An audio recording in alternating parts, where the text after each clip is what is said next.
বিশ্ব শান্তির বেদিতে সেনাবাহিনীর আত্মত্যাগ ও বীরত্বের মহাকাব্য।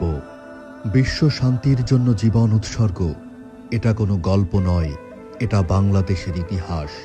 সুদানের আবেই এলাকায় জাতিসংঘ শান্তিরক্ষা মিশনে এক বর্বর সন্ত্রাসী ড্রোন হামলায় শহীদ হয়েছেন বাংলাদেশের ৬ জন অকুতভয় শান্তিরক্ষী। কর্পোরাল মোহাম্মদ মাসুদ রানা, সৈনিক মোহাম্মদ মমিনুল ইসলাম, সৈনিক শামীম রেজা, সৈনিক Shanta Mondal, mess waiter Mohammad Jahangir Alam, laundry কর্মচারী মোহাম্মদ সবুজ মিয়া। এই বীর সন্তানদের নিথর মরদেহ ফিরে আসছে প্রিয় মাতৃভূমিতে। রাষ্ট্রীয় মর্যাদায় গভীর শ্রদ্ধা ও অশ্রুসিক্ত সম্মানে সম্পন্ন হবে তাঁদের অন্ত্যেষ্টিক্রিয়া। এই হামলায় আহত হন আরও ৮ জন বাংলাদেশি শান্তিরক্ষী। তারা সবাই মানবতার অগ্রসেনা। এই রক্ত কোনো পরাজয়ের নয়, এই রক্ত বিশ্ব শান্তির প্রতিজ্ঞা।